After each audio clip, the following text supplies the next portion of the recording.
Hola, muy buenos días a todos. Eh, ¿Me pueden escuchar? En caso de escucharme, por favor, podrían confirmar en el chat. If you could please confirm in the chat.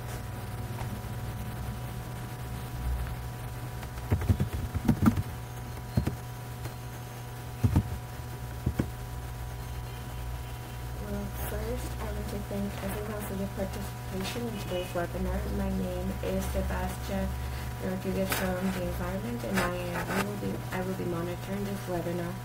And I wanted to tell you that our community, aside from the United Nations program for the environment, we're working with the Regata program along with Spain and Practical Solutions. To me, it's a pleasure to welcome you to this new webinar on reducing risk for disasters. But before beginning, I would like to give you some technical advice. This webinar has simultaneous translation in English and Spanish. If you could look in the lower right part of the screen, that's where you can choose your language.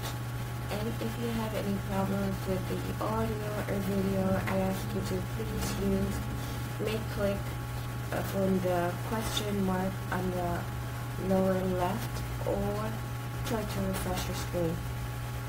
Either way, sometimes the screen looks a bit cut out, and you can just solve that by zooming out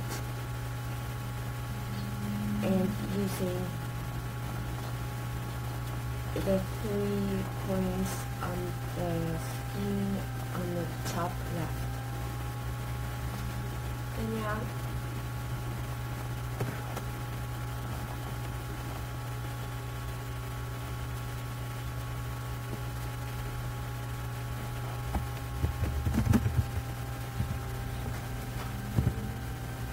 I'm having a bit of trouble showing the slides.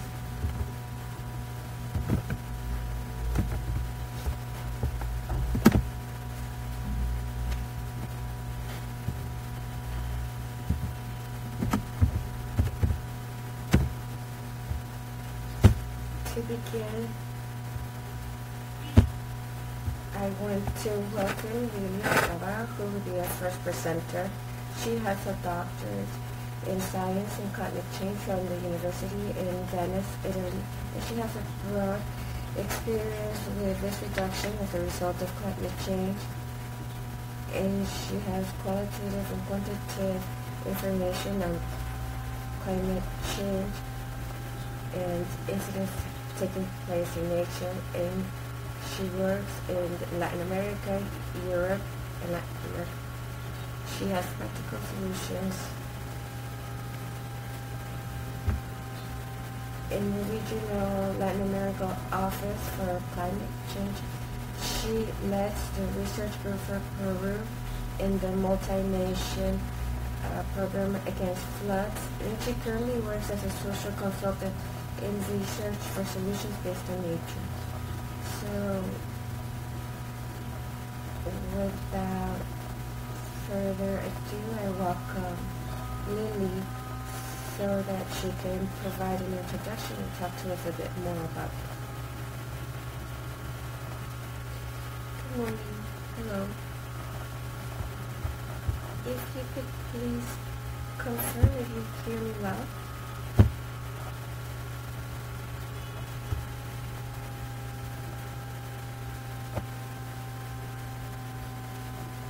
Please, if it's possible to write on the... Thank you, perfect. Well, first of all, thank you very much. It is a pleasure to participate in the webinar and give an introduction to this webinar on such an interesting topic as how to take on adapting to climate change and risk reduction in the education sector, formal and non-formal. Here I would just like to, well, I'm going to move a bit here. Thank you very much to the community and in the academic community for giving me this opportunity. I have really prepared some slides because really I would love to showcase some of the reflections that I think have already been discussed in different webinars or previous webinars in different communities. How to take on this integration and changing to climate change how to take this on in the education sector. And first to begin, we've noticed in recent years and this year at a worldwide level that disasters cause more impact through lifestyles and ecosystems. And evidence shows that you cannot plan a strategy or adaptation strategies to climate change without taking action to reducing risks for disasters, because they're interlinked in several ways. The coordination and integration and the synergies between these two focuses has been in most recent conversations in different world platforms. We've always had different policies within the United Nations framework to reduce this disaster and risk reduction. And also several places in Latin America have been able to promote comprehensive policies that take on both focuses. However, in practice, there's very little evidence that they have been successfully implemented. So, in several cases, there is a dominant focus in the work lines in the risk reduction without taking into consideration the actual adaptation of the climate change. And integration, this I mentioned because I would like to showcase the role of education to be able to get us to promote both focuses as a comprehensive method and strengthen the resilience at a community, regional, and national level against climate risk. The integration of risk reductions on disasters and on formal and non-formal education gives people skills and knowledge to mitigate impact and avoid the loss of human life. Really, what people know is more important in the event of a disaster, and when it comes to, instead of what they have when it comes to saving lives.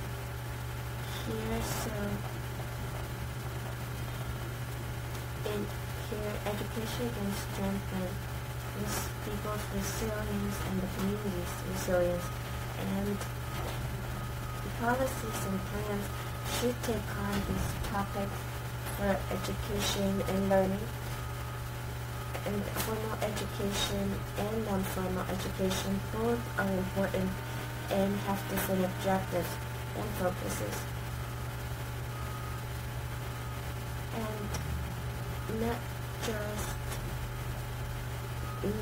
incorporating in education and learning, but also in school safety, managing disasters within the school or institution setting, and also in school promoting a safe school environment.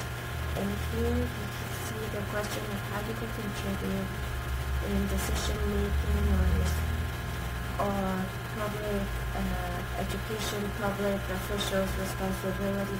I'd like to point out some elements that have been seen to have a lot of important ability to meet this objective.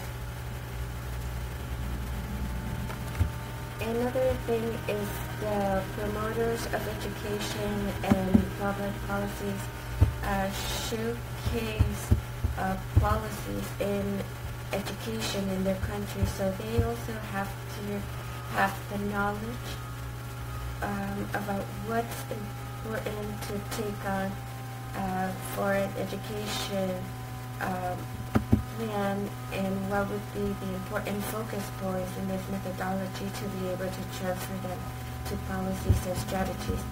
It's important to integrate risk reduction to climate change in the development plans for the education sector and in course planning for education and for the reduction of the strategies with risk reduction and adapting to climate change. So this way, all these work lines can be interrelated, and adapting to climate change and risk reduction can become transversed between these three work lines. For this, it's also important to assign courses to get this transversal work going with the focus in climate change and risk reduction. They are effectively incorporated to the plans, to the education plan. And one more important point to stand out is promoting participating action in interested parties so we can have multi-stakeholders taking on the priorities for the country or the region if the policies are being developed at a regional level. To have integrated planning that will reflect different points of views and will empower different stakeholders in the different sectors and regions. And with this, I would like to give the floor to the two next presenters, because they will provide examples and lessons learned on how to achieve some of these objectives and challenges in our regional staff and in Latin America. And with this, thank you very much. I will be available for some questions later on during the webinar. Thank you very much.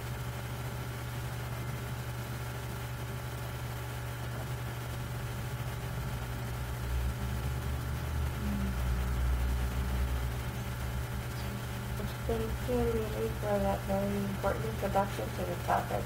And now we will continue with our first presentation today that will be led by Carlos Agnew and Julio Alexander Parra.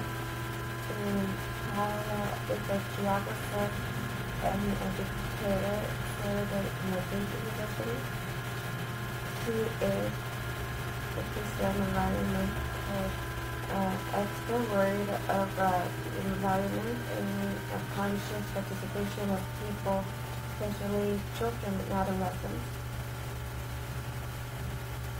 As a result of their environmental rights since 2010, he has been working on climate change, and he created the Geografía Viva work sources.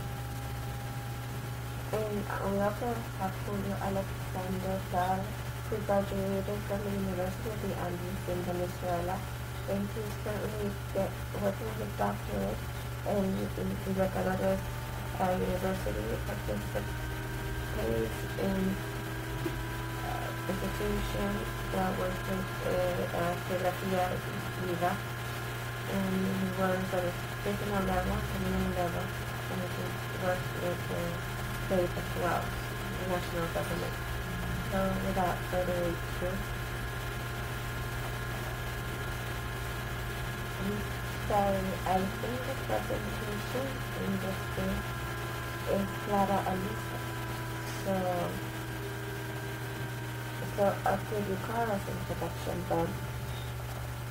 She is a consultant who specializes in adaptability to climate change and disaster. And she works with programs for sustainable adaptation in different contexts. She worked as a consultant in several multilateral and environmental projects and mitigating risks and disasters. And she's also worked on alliances in the public and private sector and social work in marginalized communities. Among the most important projects that she has participated is adapting to climate change and adapting plants for the agricultural, fishing environments in Santa Lucia, and elaboration of national strategies. And the coordination for these was to climate change in Argentina and Bangladesh to implement an adaptation program for the fund, the Green Fund, and developing a study for adapting different coffee and for the climate change in Portugal.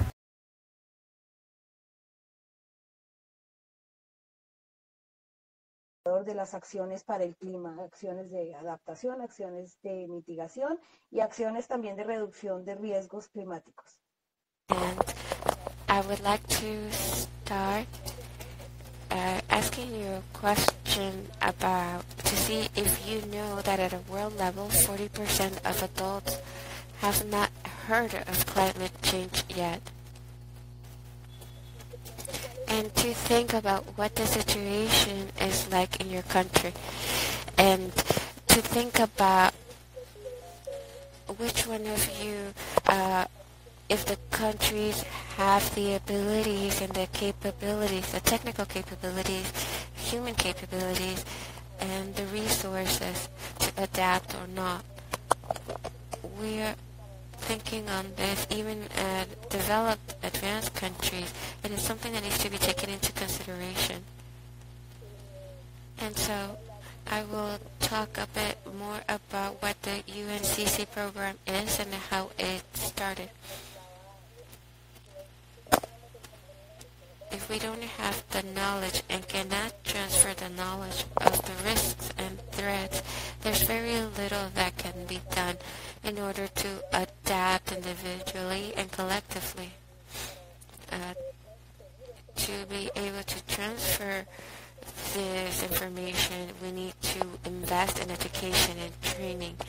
So we start knowing that there are a lot of initiatives that generate impact on that don't create long-term effect, because education is one more component, and we also need to work with the education methodology to allow us to reach a certain portion of the countries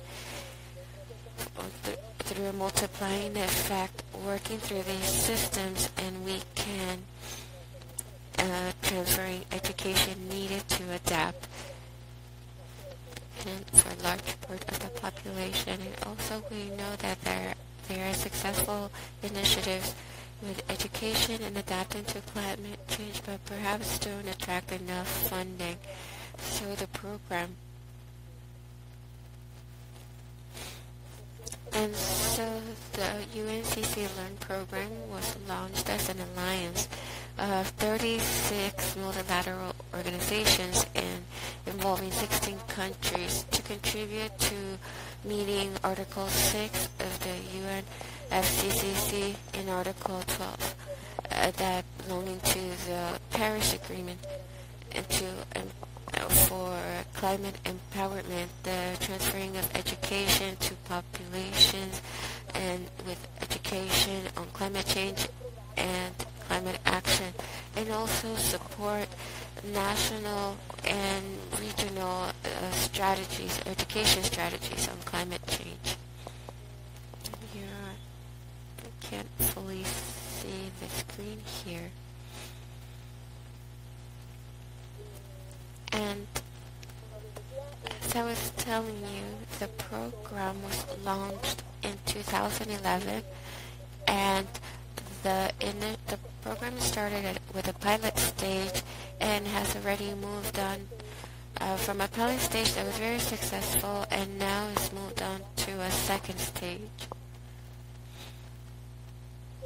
I want to talk here about the experience that we had with Dominican Republic. Dominican Republic was one of the few countries chosen to develop a national learning strategy on climate change throughout the pilot stage of our program in 2011. So the main objective was to create a national framework. So the program has been able to the Climate Change Council for Clean Development and the presidency of the Dominican Republic worked on developing the strategy. It was developed. It has a 2030 vision, and it has as its main objective to create a national framework for coordinated work of national and international partners to strengthen relevant education for green development and for climate change and low emissions. And the strategy kicked off or was elaborated through a consultant process that involved more than 400 people and more than 80 institutions. It was a very long process, and one where we performed really well. The private sector, it had a lot of initiatives participating, different foundations that had worked on the environment joined. Well, really, when I talk about the private sector, I'm also talking about foundations that normally don't work with education, but they joined, and it was a very good experience that allowed us to identify, prioritize, and include in the strategy priorities for development of professional skills, and it works on national negotiators for climate change that were needed among their control of priorities, and train the people currently making negotiations. And back in 2011, these people were negotiating climate topics for the Dominican Republic, and they needed to strengthen their knowledge. And for social communicators, so 60% of the population in the Dominican Republic, when they heard about climate change, they had heard it through the media. And in many cases, the information being transferred was mistaken or wrong, and wasn't sufficiently informative. And we also strengthen, build capacity building, and so the document is available. You can see here recounting what is included in the strategy, and I'm trying to explain that the strategy was elaborated thanks to a minimum contribution that the UNCC Learn program did through a technical phase. With the program, we worked on priority topics, not just on the subjects, but the actions to to be included in the strategy. It's important to point out the strategy goes until 2030 and includes what can be done so the country can have access to international resources, what capabilities need to be built. At the same time, the capabilities to adapt for the more vulnerable areas, working with communities, strengthening the business sector for clean production and efficient energy. Also, bringing awareness to the public. Really, the strategy is very comprehensive and includes actions at all levels. Not all the actions, but many of the actions are priorities based on what the partners chose. And we see that the energy, for example, the energy sector, among the actions in the strategy, we have the implementation of renewable energies. These aren't actions to implement with renewable energy, but these are actions to train the technicians and decision makers and the people from the ministries on the renewable energy areas. We're talking about the transfer of knowledge. Also the same in energy and power in the tourist sector, and this is led by the tourism sector that specifies the need to take action to strengthen skills, the capabilities to ecologically restore the territorial planning and coastal marine recovery, and there's a very concrete actions for skill building for water resources for the farming and agriculture sectors,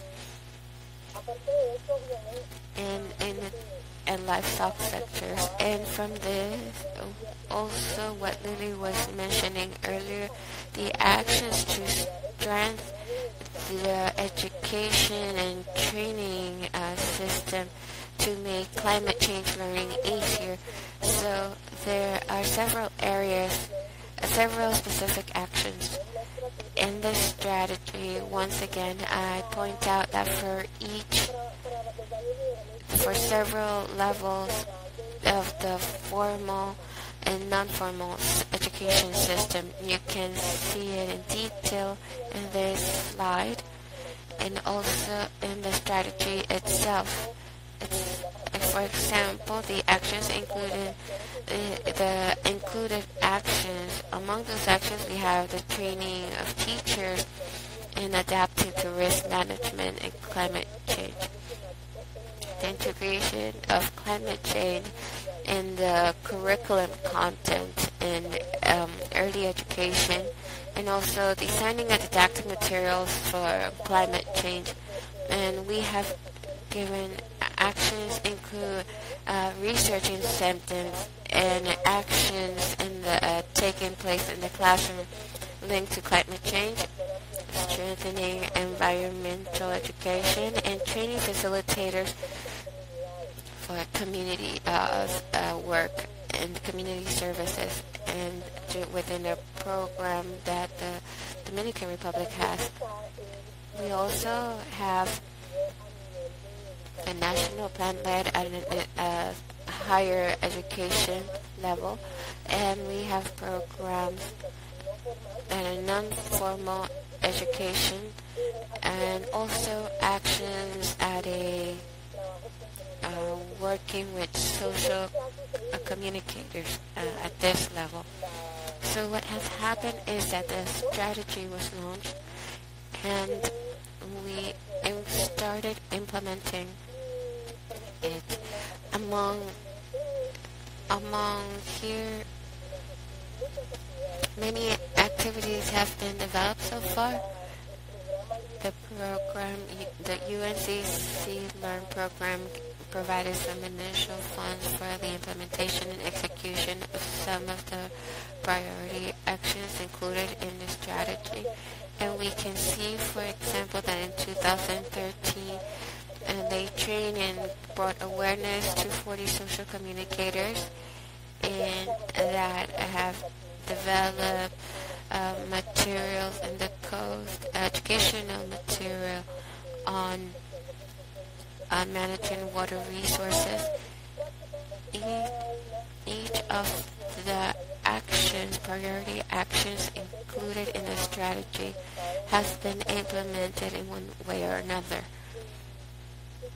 And it's interesting here, I would like to say here that in collaboration with NFLCOM, which is an entity that is in charge of training teachers nationwide, we trained more than 500 teachers with the project funds at a pilot level, you could say, and we also created trained multipliers, and they are the ones that train teachers in different areas, and that also, in one side we have the teachers that are in training and the teachers that already are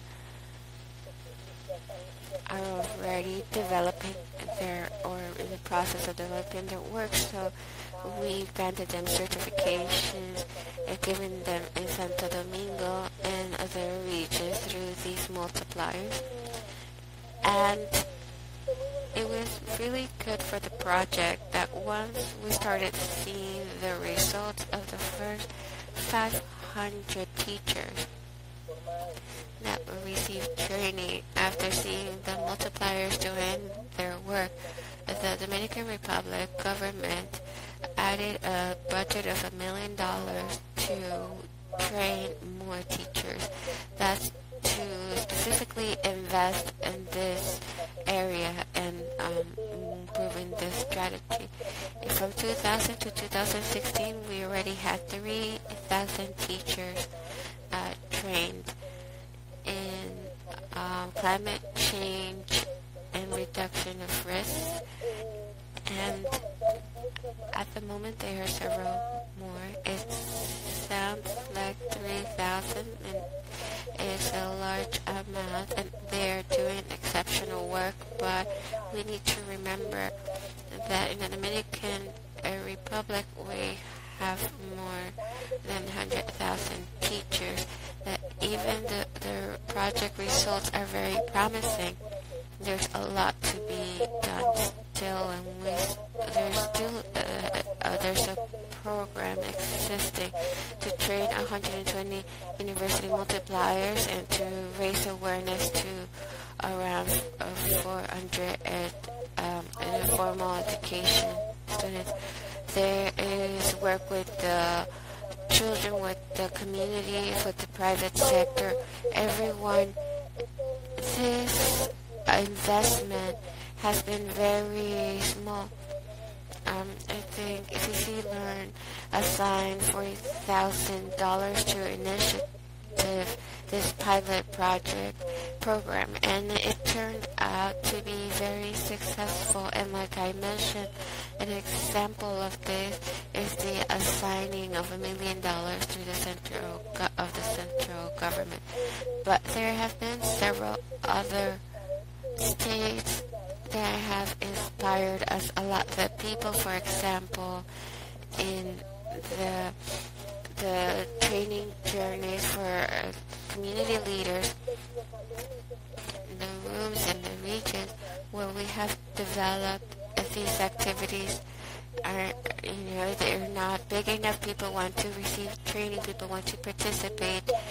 People have gotten inspired as a result of the project. We've generated a good number of videos, and all of these are available, and I'll happily share them with you. We have a link to the webpage, and starting from that successful experience, and we could say also that it's so close in Central America. The Dominican Republic had a presidency for the integration process in the Central American SICA program, and they suggested that these benefits be included with the other SICA countries, and they provided a proposal for regional work for UNCC Learn, and we started a joint program to be able to bring these same benefits to the other 8 SICA countries. So aside from the Dominican Republic experience, in 2015 we launched and coordinated from the Geneva Agreement and the initiative in the National Council for Climate Change in the Dominican Republic Presidency has a very close work with the Environment and Development Association and Education in the Central American program, which is called the CECCC. And the goal was to maximize the synergies and joint initiatives to provide greater climate funding to the region and contribute to the communities, the businesses, and the countries, the SICA countries involving climate change. So the first thing we did here was establish a regional action plan for education and bringing awareness on climate change for SICA countries, SICA member countries. And it's worth noting that working at a regional level is valuable because SICA has a regional strategy for climate change that included some articles for training and moving the public for climate awareness, and that's where we started off. You can see our objectives here that are strengthen regional cooperation and maximize synergies and climate initiatives, provide information on climate change to institutions that work on this area and promote a green work and work on the climate change strategy that works on these areas. And so what we did was first develop a report with previous information, and all the countries worked on establishing or at least report what had been done as far as education material for climate change for each year. What are the most relevant initiatives, the more successful ones? What have we learned and what's still missing? And what has worked. We were really interested in learning that, and also the education ministries, and based on that, what was left based on what was already available and what was missing, along with the environmental ministries.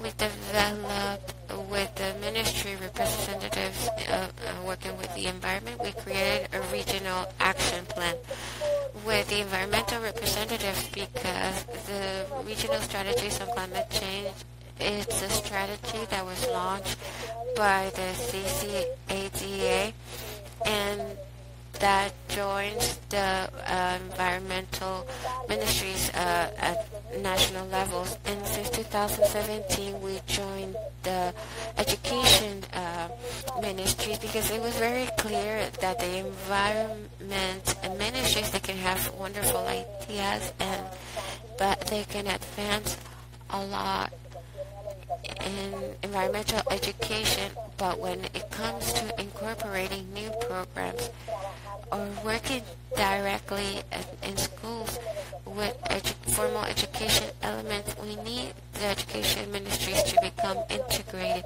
And this integration of working with the education ministries and environmental ministries working together was very beneficial and very successful for the program. So we created a regional action plan, and it's a way to create an operational approach to implement strategies and for education, and this was approved by ministries and also approved by the education ministries in the regional countries. So here very quickly I can tell you that these are the topics that for the proposal that we have for the Sika region, the formal and non-formal education as a way to speed up adapting to climate change in all levels of Central American society. Also with the idea of contributing significantly to the implementation of national NDCs and ODCs, the climate development committees, and also building knowledge for climate change, climate action for all, where everyone in SICA, that means Dominican Republic, Costa Rica, Panama, Belize, El Salvador, Nicaragua, Guatemala, and Honduras. And this is the first regional program that includes strengthening skills, and we estimate that the budget will be $5 million. We are still in the process of guaranteeing that we have the funds to begin. And so here we go back to the donors. This program is based on the idea of empowering citizens on climate change, and for that we need the prerequisite of countries being able to adapt to climate change and be able to achieve their INDCs. And empowerment is an immediate priority that depends on bringing awareness raising and the communication on climate change. And it's this information transfer that allows to generate, implement, and replicate solutions that are practical to the climate change problems and the problems that is brought and it will bring to the region and their shared problems. The goals are very ambitious. Is to position this region as a world leader in empowering people on climate action, and the purpose is to empower 20% of the population of the Sika region for climate change in 5 years through, like we discussed, the different ways of transferring knowledge. The project tries to maximize efficiency. That is to ensure that based on what's available, what has worked in different countries, if the other ones didn't know, that they could adapt it and improve it. So, for example, take the educational materials that have worked in climate change education in some countries and adapt them to the context of other countries where materials have not been as successful, and using knowledge that have already been acquired on this topic through projects and use them so that they can be more efficient with the funds and with the capabilities that we have in these countries to develop activities in this project. The project, through the empowerment at a regional level and also at a national level. That means that in each country there will be activities specifically aligned to the country's priorities, established in their INDCs or to the national adaptation mitigation plans for development. And starting with our experience with Dominican Republic, the program will focus in formal education, non-formal education, and like we said, we will review and perfect, promote, and share and educational material We'll create a cell phone app, a regional educational portal on climate education.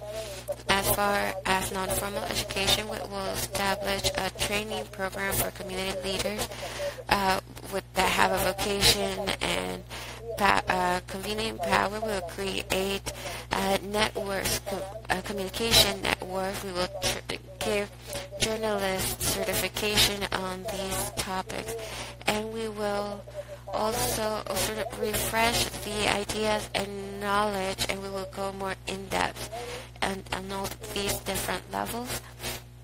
And also we will work with the private sector with training programs. So we're really hoping that this project reaches all sectors of the Sika region that will allow the transferring, sharing of knowledge and learning that will allow all of us to advance to becoming a more desirable region facing climate change. So I invite you all to visit the UNCC Learn platform and take a course on our platform. There are several courses, many of them are free, and I'll be attentive to any question or doubts you may have. Thank you. Well, thank you very much, Clara, for your presentation. It's what you told us about the national strategy for climate change education in the Dominican Republic is very interesting, as well as the strategies by the Sika region countries. And having introduced Pablo and Julio, I'll give you the floor so you can talk about some of this platform that has been implemented in Venezuela. So please proceed, Pablo and Julio. Good morning to all of participants. I think are 64. Thank you, Sebastian, for having created in the west of the countries and Colombia. I want to introduce and provide a presentation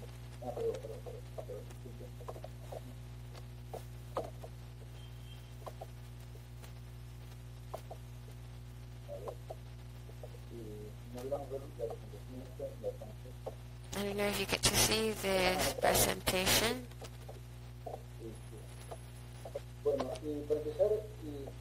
To begin,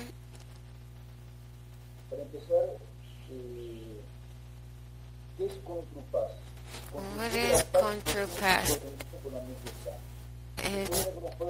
You can see and that has been led.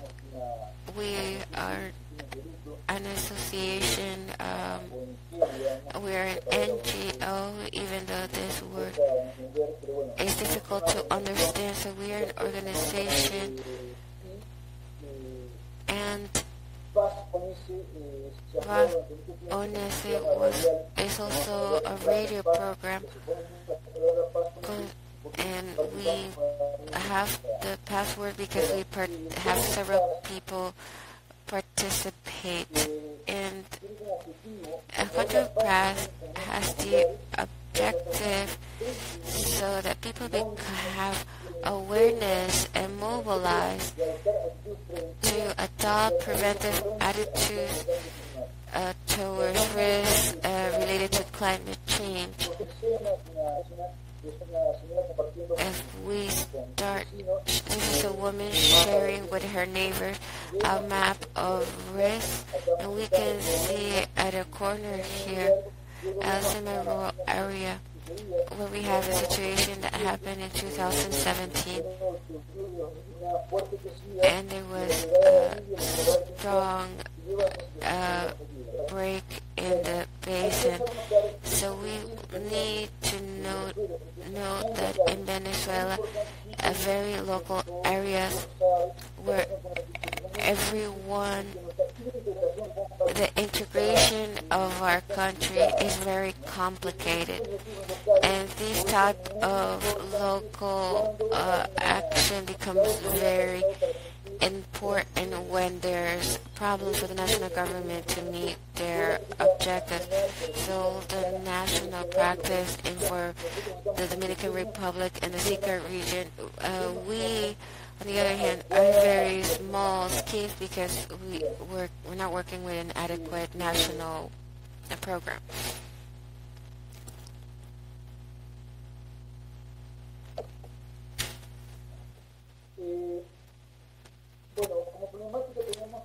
As a problem, we have a problem. Then we are in the Andean region, and we have receding glaciers, and that increases the volume.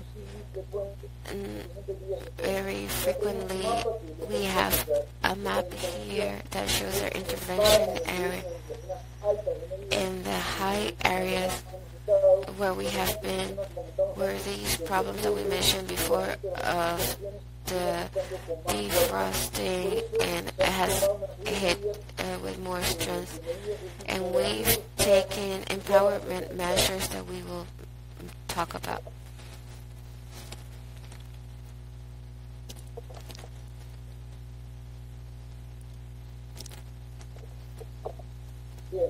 So, what did we do concretely? And one a key approach was to work with the children, to count with children, with the big changes in their homes.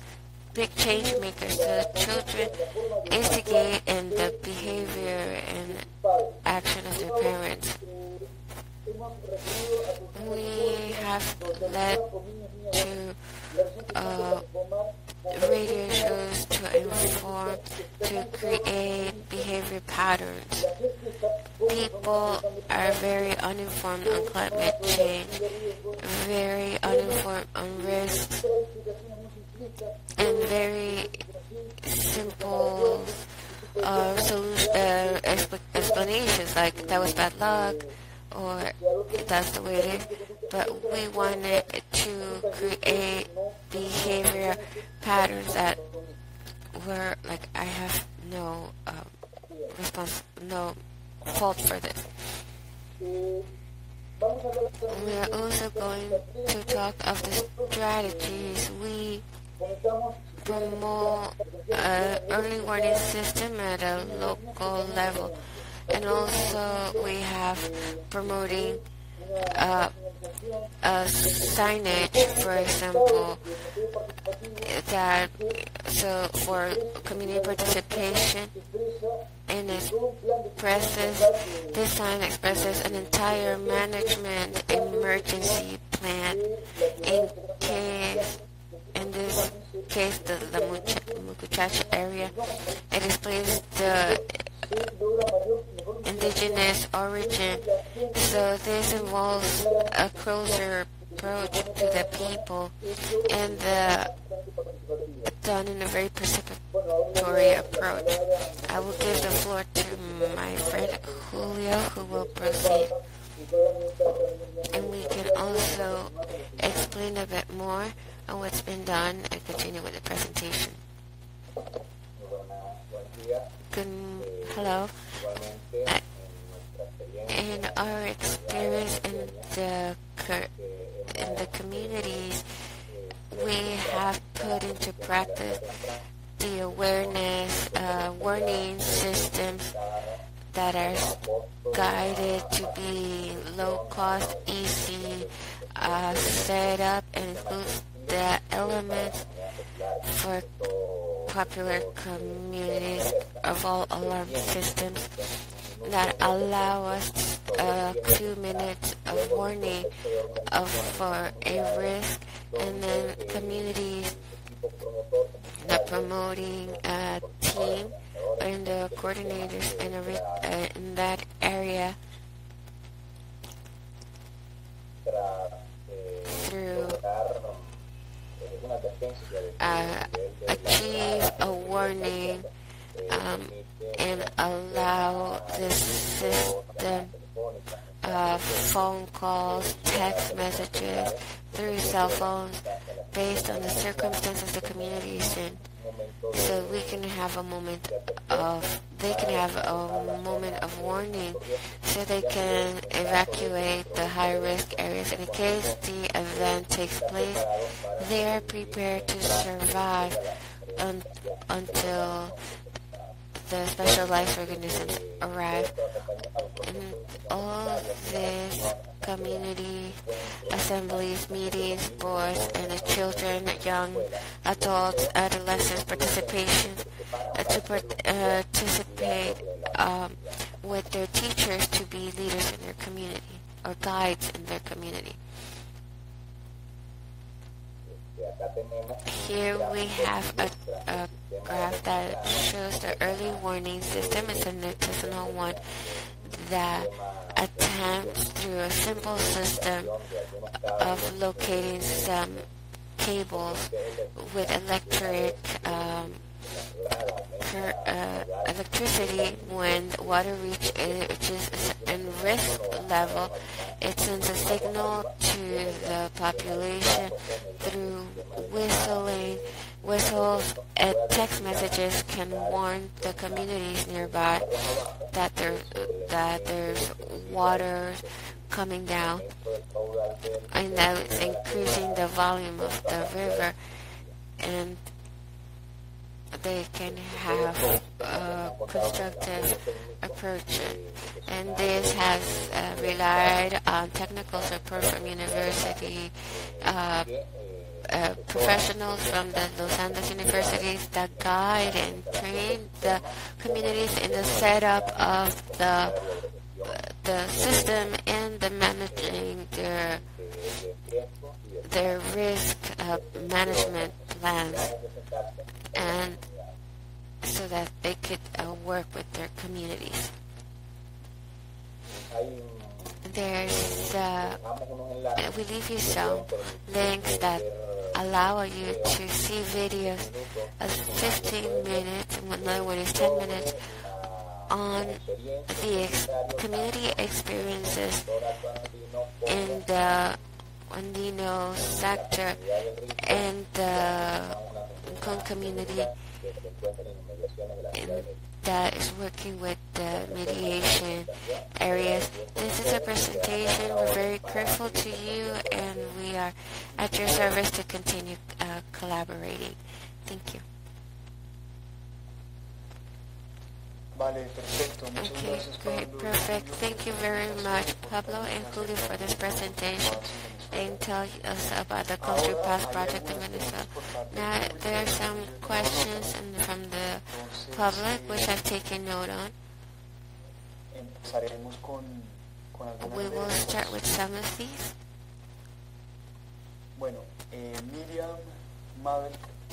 Miriam Kayakna is asking, it's a clear question, is the Dominican Republic experience, can it be applied in other places? And what has been your experience with water resources, and what has been the results of changes in population? Is this improved or not in the care of the water resources, and also improvements in the teachers, and did it have a multiplying effect? And finally, she also asked if Peru is also developing similar projects through its organization. So I'll give Clara the floor so she can answer this question. Yes, well, part by part. The experience of the Dominican Republic can be replicated in other countries? Yes.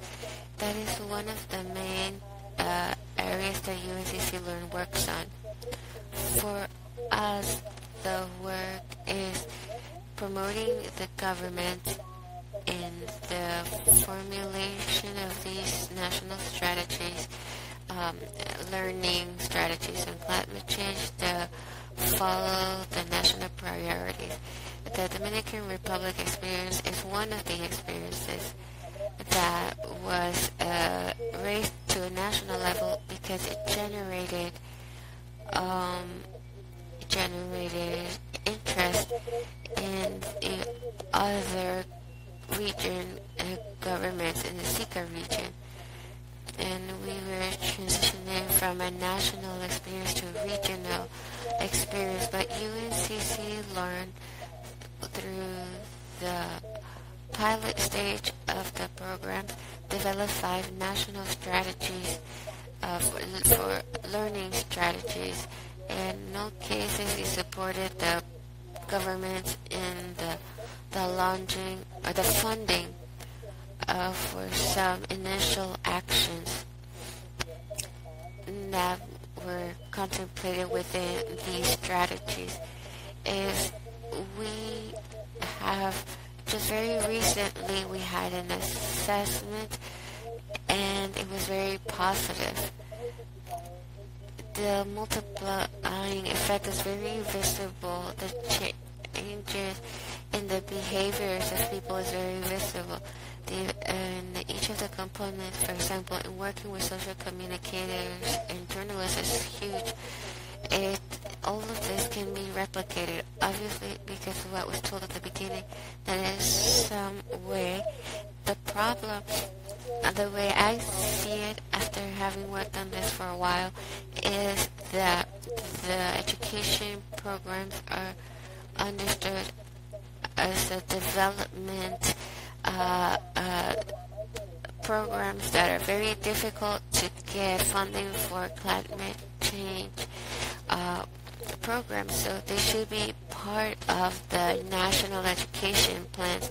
So it's difficult to get funding for our since it's so difficult to get funding, that's why our initiative is so important.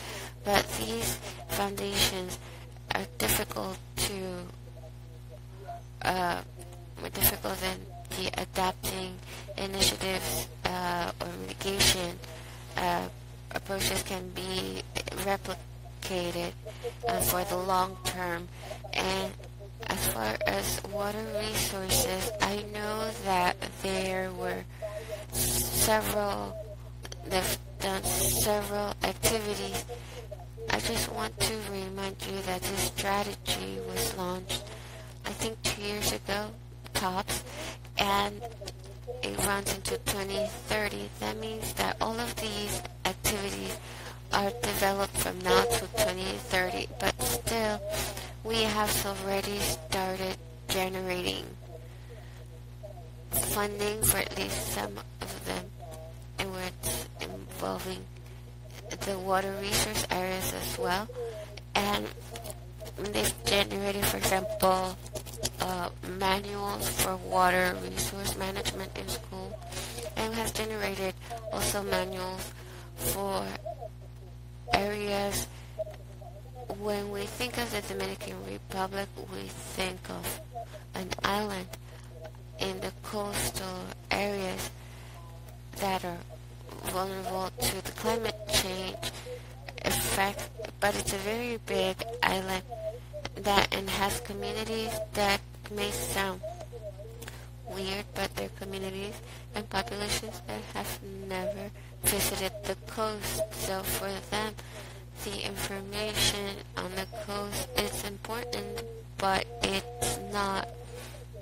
does not reflect their daily lives. So that's why we generated material to teach them and share the knowledge of climate change. In the mountain regions, for example, in several of these materials, there's a very strong component of water resource management, basin management, and each of the levels we're talking before about supporting research for citizens, science with schools in these regions on areas involving monitoring water resources. I don't know yet, and I need to state this clearly. I don't know what the results has been, but I do know that we're in the process of taking on these actions. And did I forget something?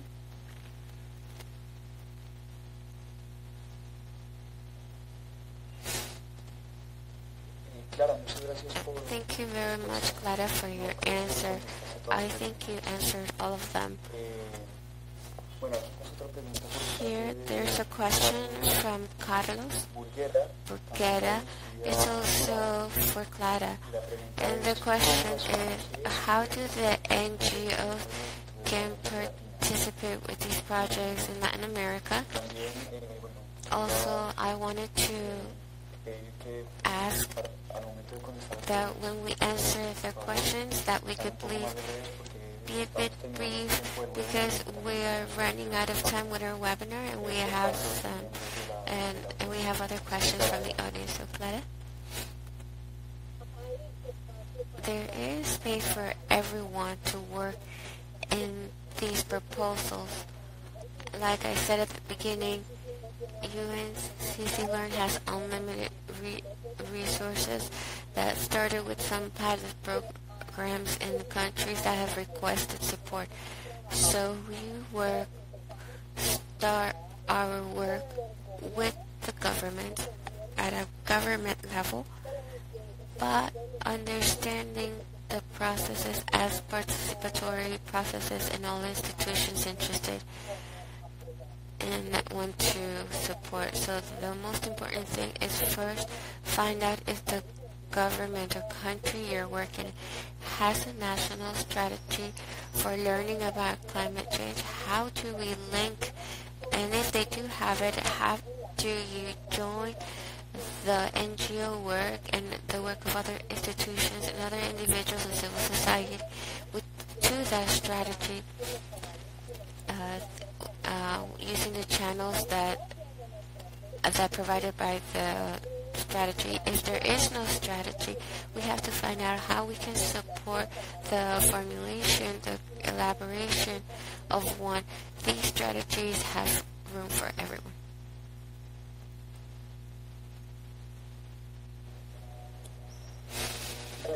Thank you very much. Now we have some countries from Pablo and Julio. The question, the first one from Natalia Duque. She's asking if there's some text where we can go more in depth on Venezuela, and if the early warning system keep the territorial ordinance in mind. And we also have a question from Maria, and one who wants to know if the Country Pass case was replicated in communities closer by, and what was the results they had. And for Miriam, if they trained the population in the disaster risk. Oh, sorry, I think this was for her too. Okay, so just with Natalia's and Maria's question. Pablo and Julio, please. Hello again, yes. As far as in one way, the access to information can be through, if you enter Geografía Viva online, and it won't tire you, but if you go to Geografía Viva on your search field, you can look for the Country Pass, and you will have different indications, the videos. You can know several things about the project. The other thing, as far as the plans, local territorial plans, yes, and while these are laid out in some protection of areas, it's very important to work with national parks that are territorial areas. That's one side, and the other side, the institutional quality. We can respect the national park areas and promote from communities to respect it. And we have been trying to promote these plans on this risk management approaches. But the application of these plans through authorities, and here we have some opposition in the central government, and that sort of confrontation in politics, yes, it leads to the ordinance territorial plans to be very weak. And can you remind us of the following question?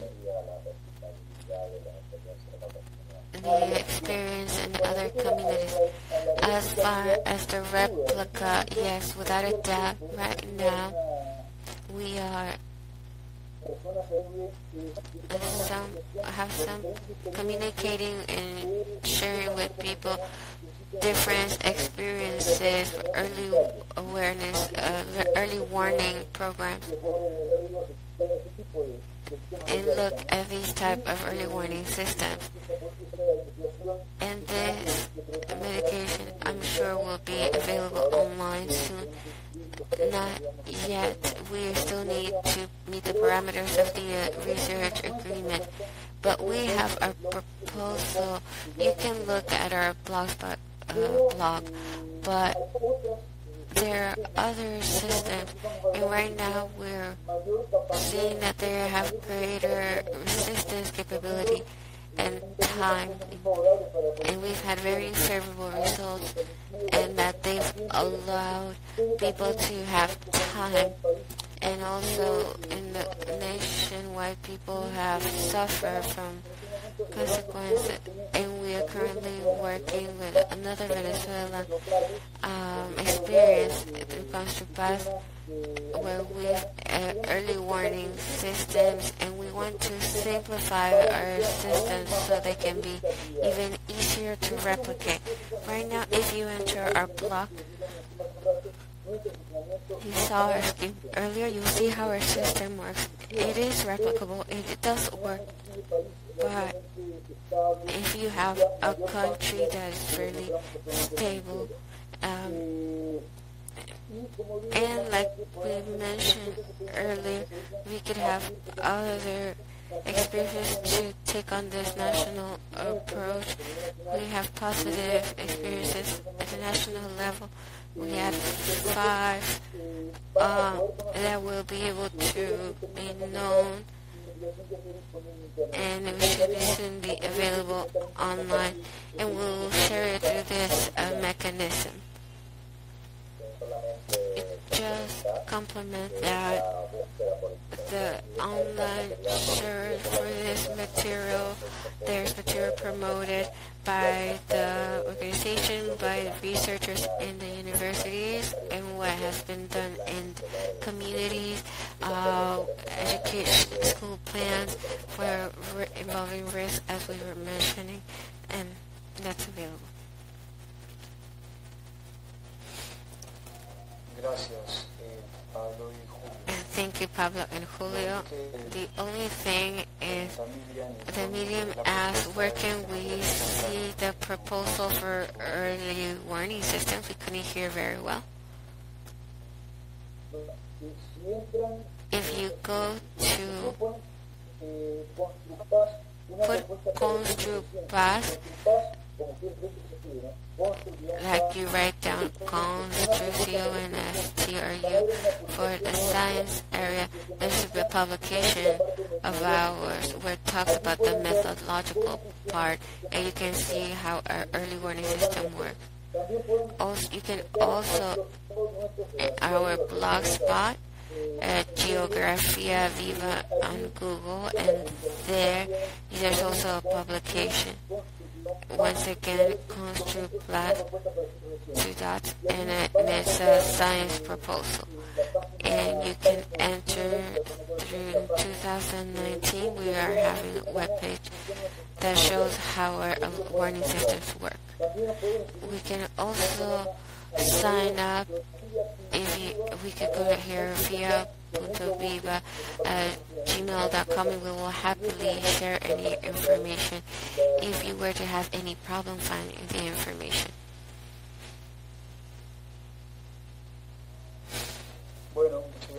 Thank you very much, and we have just a couple of minutes to maybe answer one more question for Clara. And this question is from Lucero Leon, and she's asking, do you have impact reports in the material training, and how were these communities trained in the adaptation plans to climate change at a regional level, Clara? And this, let's see that question. Like I mentioned, the strategy is very recent and goes to 2030, so there's still no assessment. We haven't done an evaluation of the result of the strategy implementation. What we know is that we started to be implemented immediately, and that it received a very big support from the government, from the local communities, and from all the partners involved from the beginning. And with the strategy, unfortunately, I do not still have any data yet as far as the integration of the work that was done at a national level or subnational level with the plans of adaptation plans. I must say, in the Dominican Republic's case, the Dominican Republic is still developing, formulating its national plan.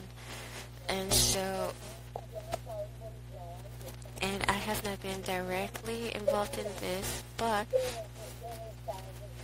it should have been inserted because the Dominican Republic first has a promotion of public education that is huge, and their national political constitution, they have education and climate change included. So for them, leadership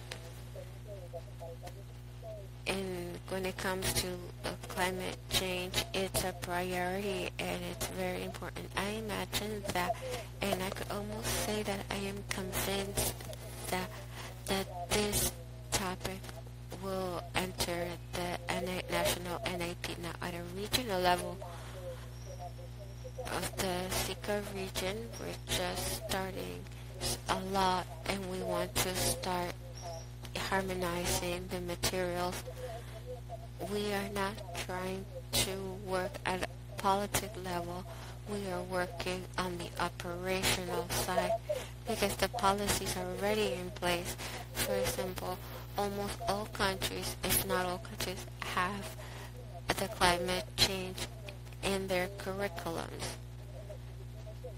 In the educational curriculums for the system in the education systems, but we've noticed that materials don't work well, or at least teachers are not sufficiently trained to deliver this message, and that's where we are working. If we are successful and effective, we probably will also become part of the country's NAPs. Well, thank you very much, Clara, and unfortunately we've run out of time for our webinar. Thank you very much for your assistance, and I would just like to conclude with 4 points that I've rescued from the presentation. The first is to highlight the importance of the integration of disaster risk with the plans for climate change. and adaptation, also the strengthening of training and for different sectors for the different sectors. Also the importance to give citizens the knowledge so that they can adapt to climate change and they can meet their goals for NCCS. This leads me to believe that it's not enough to just promote institutional work to work on policy, but strengthen the social aspect and the networks involved, including civil society, and the importance of integrating the more vulnerable communities in strengthening the capabilities to create resilience within the communities. And this is a long-term strategy to reduce risk and promote effective adapting to climate change, like Julio mentioned. And so without without anything else, thank you so much for your attendance and our presenters, and we expect you in future webinars for the community.